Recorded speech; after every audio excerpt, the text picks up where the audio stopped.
Hello, everyone. Thank you so much for joining me. I am Andy with Integrity Data Insights, and I help companies with their reporting and analytics. And I'm honored to have my guest today, Mike Holmes from EMI Research Solutions. And Mike has a special place in my heart. He was my first client when I didn't, we'll get to the story later, but Mike took a chance on me, and I'll always appreciate that. So thanks, Mike, so much for joining me. Thank you, Andy. It's pretty cool to see your progression in this business. Oh, Happy to help thanks. out in the early days. So a lot of fun. Yeah, great, great. Well, What's I want to going really on with you? focus on you and your and what you do. Your company's a great company, and so tell us about what is EMI Research and what do you guys do? Gosh, Andy, you didn't even know the story. Started 25 years ago in the permission-based email marketing space and just started building panels with some knowledge that telephone centers were going to be more faster and efficient in the polling and the recruiting for survey work via Right. online mechanisms, via online databases known as panels. Wow. So growing up, building a few, got to know how that all played out with quality, what a good response looked like in a data set, and pivoted into the space pretty hard on aggregating panels and knowing how they're different, both demographically and attitudinally. So we've come a long way.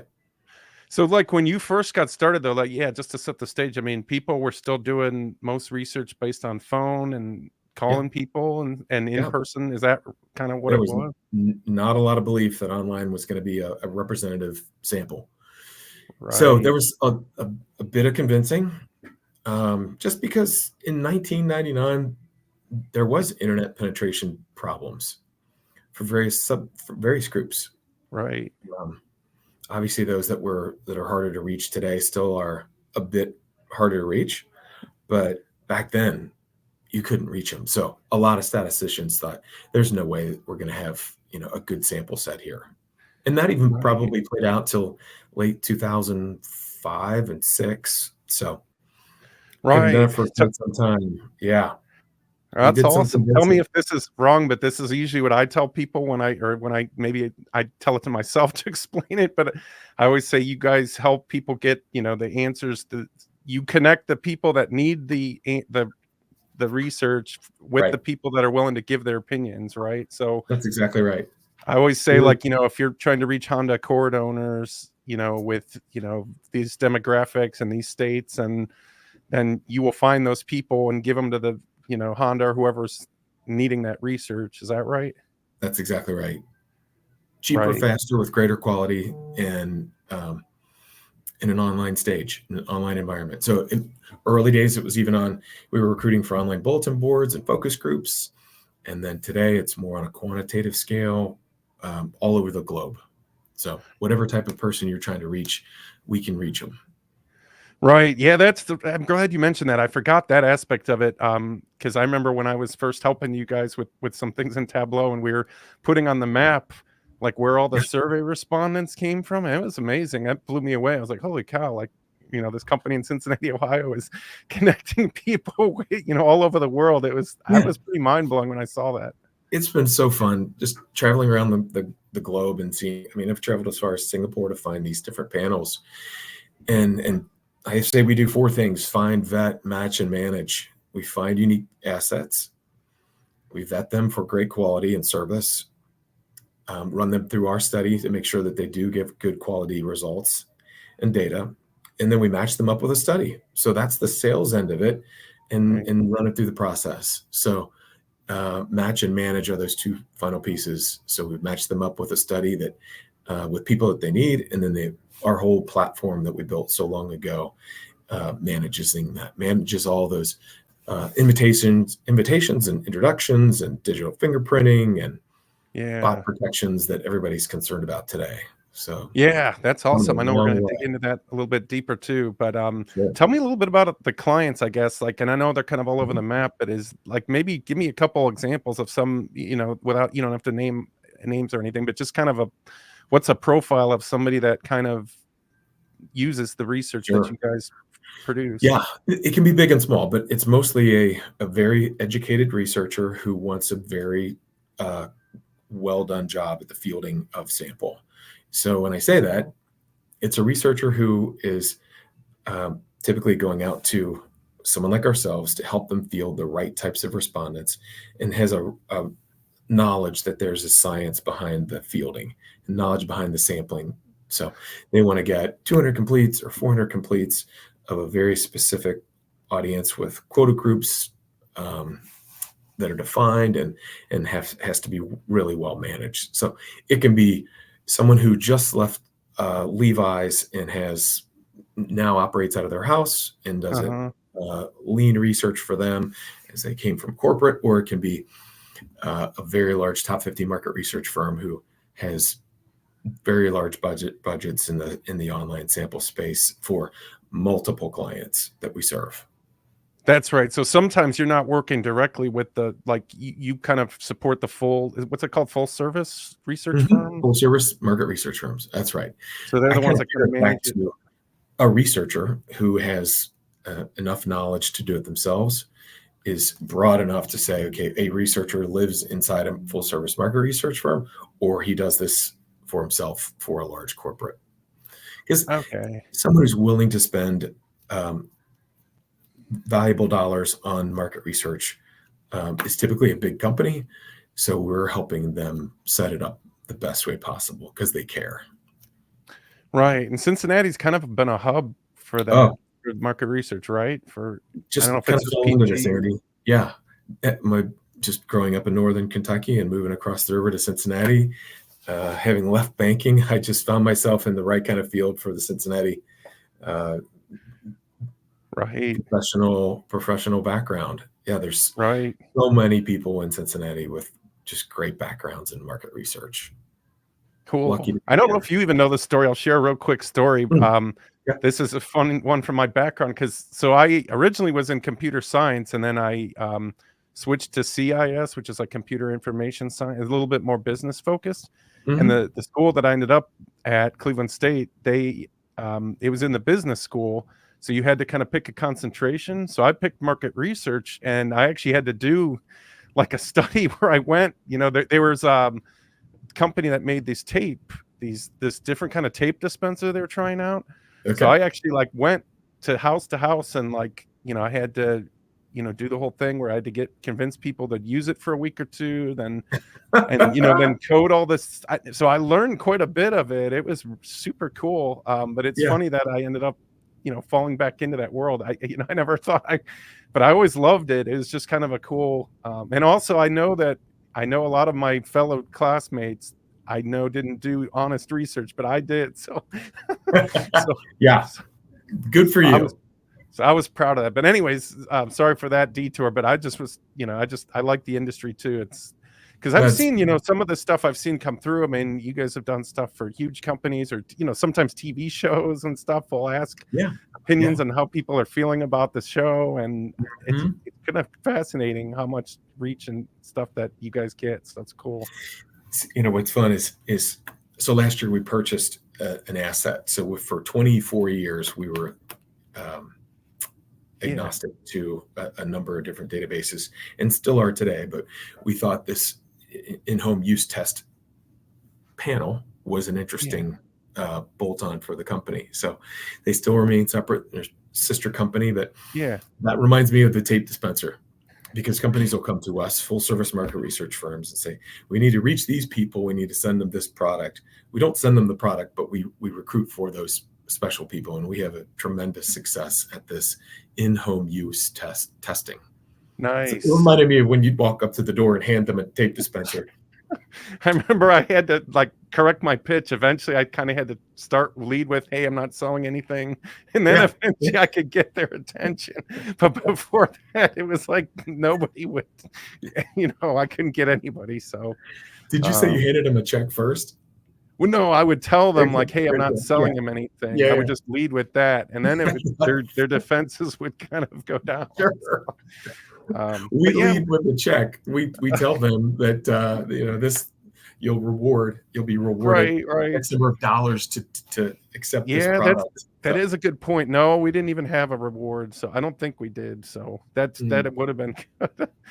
I'm Right. glad you mentioned that, though. I want to make sure to paint the picture for people that may not know, since I'm, familiar with your company more. But I think the thing that's really stands out, a couple things with you guys, is one is you have this vast network, like you said, of all these panels. So if you're trying to reach those Honda Accord owners or whatever that I always, use as the example, you've done it before, like, hey, these are the, but you have a lot of options, right? And you can kind of Right. blend different panels together. So it's not like, hey, we're stuck with panel ABC. Like, you might grab a little bit of this panel, a little bit of that. It's kind of like, mix them all in, and Yeah. you Yeah. get a lot more better results that way. But I just want to paint the picture of like the reach of all the partners you guys have is pretty incredible. Thank you for mentioning that. So we've put our time in, and that's for sure. Being able to say we've vetted over 600 different online panels and put a seal of approval on about 160 of them. So we know who's good at doing what, and have a tremendous reach, as you mentioned. We have a lot of like a rabbit with a lot of holes. We can And jump into and help out. while we're on that, real quick, I think I was going to ask you about this later, but I'll jump to it now. Is I maybe talk a little bit. I think you kind of highlighted on it, but you guys do a ton of analysis on these partners, right? I mean, I think you created last year like a quality score, and Mm-hmm. you guys like look at all the what how many completes and what so it's pretty incredible, the analysis that you guys do on the panels that are part of your network. Well, on top of that, and thanks for mentioning that score that we have on each panel. It does do a lot for us, but also the research on research. We have a decade of research on 20 some odd panels, more than that have all taken the same survey and have given us a really deep dive as to knowing this panel sometimes better than they know themselves. So we not only know them demographically, but attitudinally and behaviorally. So, and what we've seen are shifts over time, that how that difference and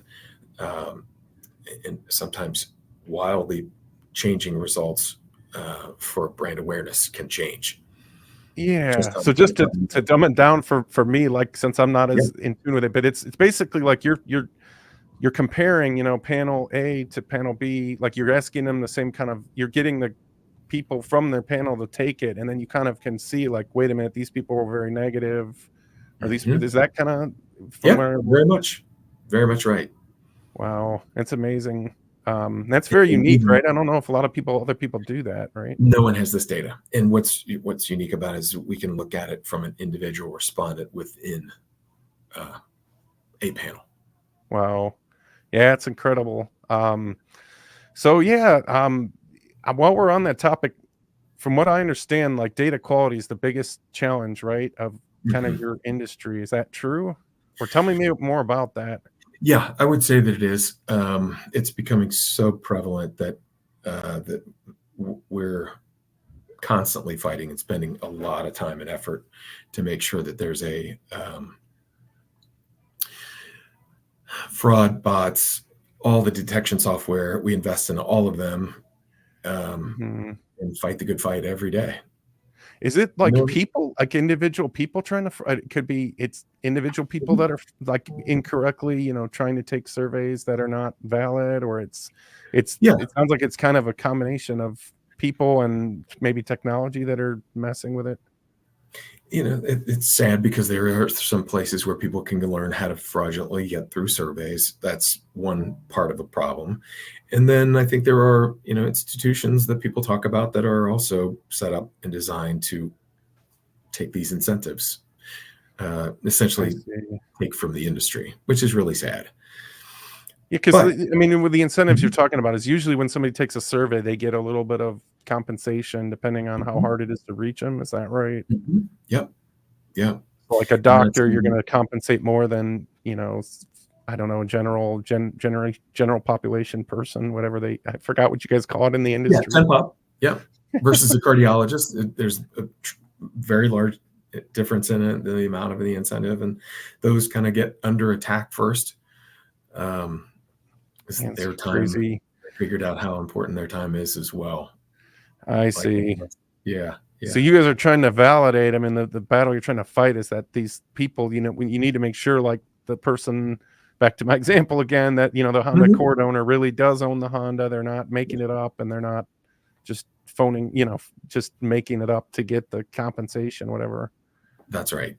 And we're doing things that we can turn and twist dials to make sure that there's a more intense fraud protection on every study. We can add CAPTCHA. We can, there's open-end review features within our software. So there's a lot to be said for what we're doing every Yeah, day to even make it even more secure that you're getting the right data. nice. And yeah. Let's jump in. That's the Swift software, right? Is that what you're We talking do. about? Yes, that was built many, many years ago, but it was built with the intention of digital fingerprinting first, and now it just is layered on with all kinds of tools that fight fraud. And And like I digital said before, fingerprinting is like kind of making sure, like you're making sure it's the same person. Is that kind of like yeah, that that what there it are is? no two basic Andy Murphys coming in at the same time. Got it. Unique Okay. URLs, unique IP addresses. It's checking all kinds of screen size and measurements, what type of device, and on and on and on. Yeah, super cool. Yeah, I've had a Yeah. privilege of seeing it, and you guys redid it a few years back, and now it's really slick. But yeah, tell us maybe more about it. I mean, you have quite a bit of your team that's living in that tool, and Mhm. yeah, just paint the picture a little bit of what it does. Sure.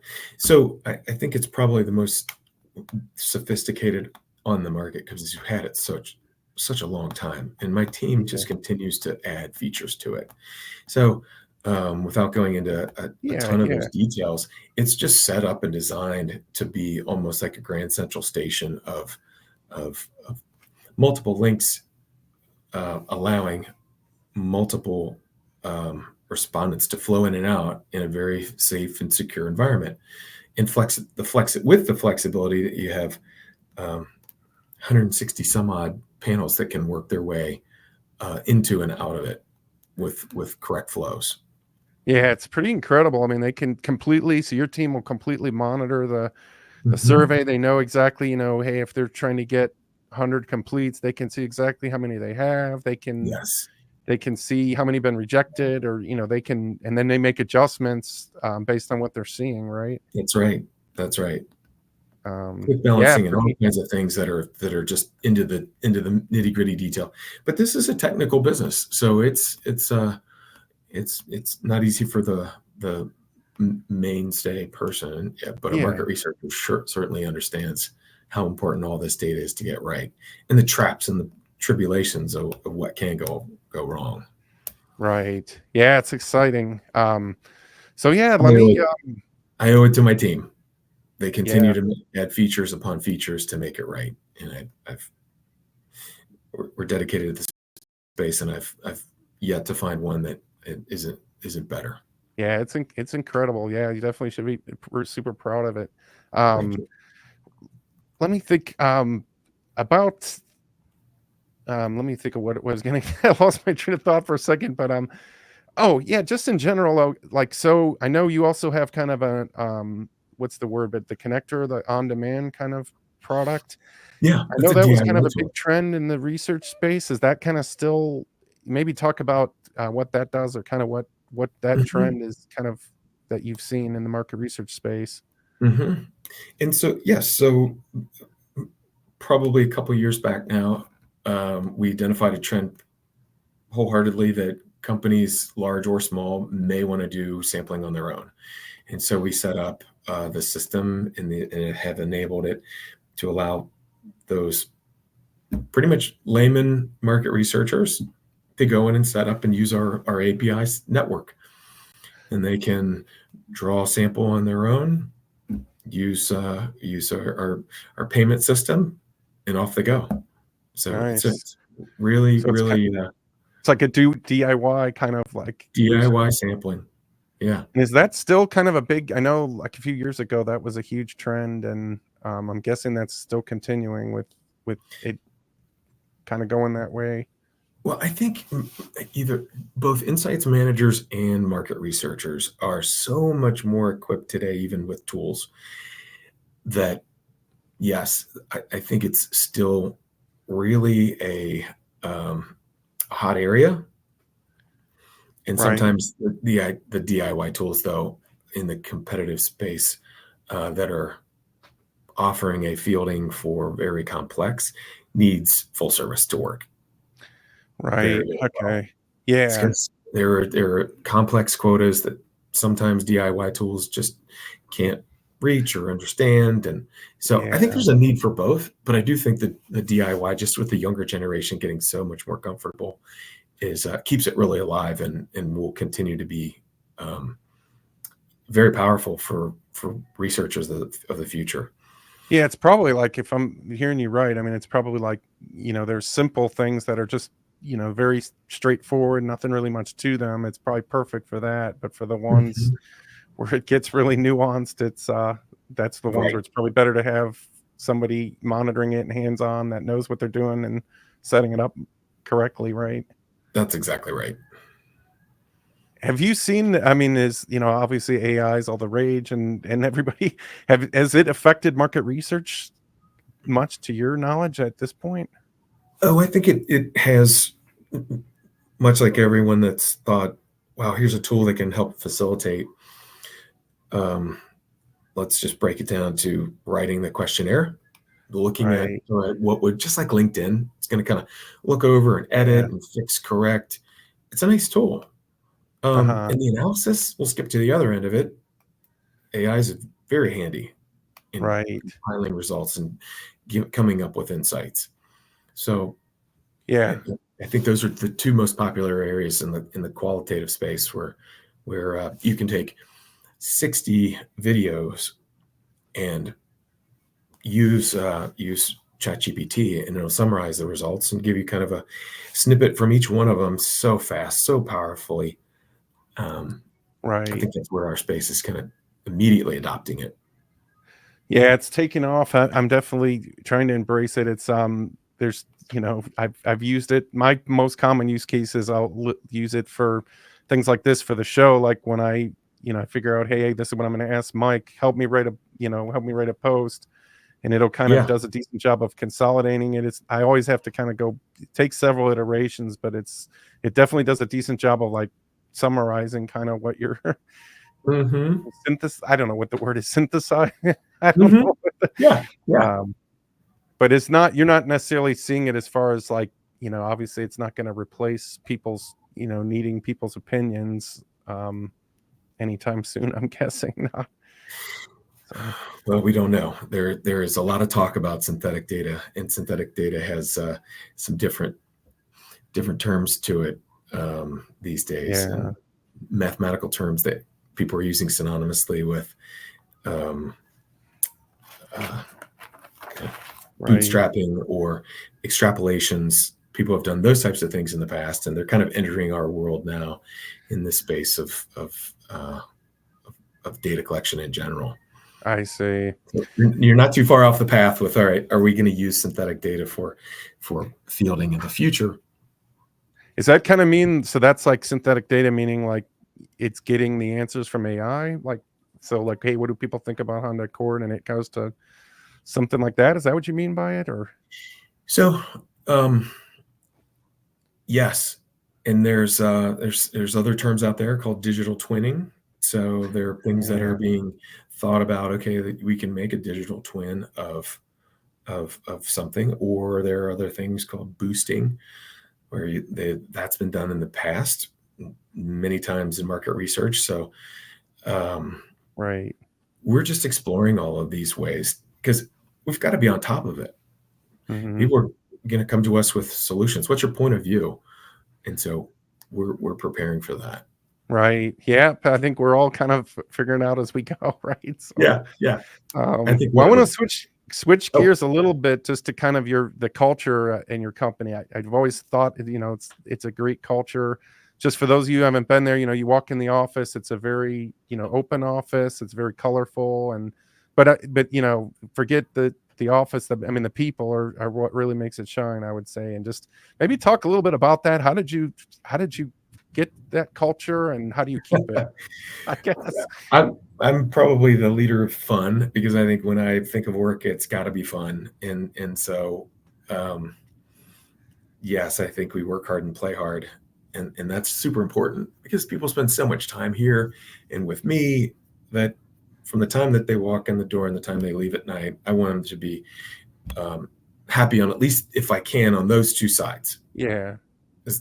The way I think about it is they go home and they think probably about work for another, like me, half hour, Right. hour. I continue to think about it even longer, Yeah, but hopefully definitely. they forget about it soon. But if Yeah. they had a bad day, they would think about it too long into the night. And I think if you know, that's part of my mentality. So maybe something bad happened in the middle, but I can control if they felt like they left and they felt like they were accomplished and they felt like they were heard and or learned on a positive note. Right. There's a whole 12 Yeah, hours it's before they come back. So yeah. Is there anything specific you look for, like when you're hiring? So, I mean, it seems like you have a way of attracting kind of the positive people, I would say, or just thank people you. that are, Yeah. I don't know. Yeah. It's I don't know if attitude. you have a, I just look for great attitude and spirit and curiosity. But I think more than anything else, if they have a bright spirit, because right. that's it breeds energy. We got to have energy at work, because building off energy, I like to say that there's no complaining, but you can't complain if you come up with two reasons that you're going to say, okay, this is how we're not going to complain in the future. Right? Yeah. It's just to have a Yeah. complaint. It's not a good thing, right? You can build it's off the definitely, energy of, well, here are two ways that we can probably prohibit, something that I just said was bad. I'm like, wow, okay, that's cool. You tried. right. Well, it's impressive. Whatever you're doing, it's working. So I guess that's something to be proud of. I really think it's a great company to to be a part of. And but yes, so Thanks, Andy. keep it up, whatever you're doing. So Well, we have our foosball table and little putt area, so is Lucky still been? Lucky.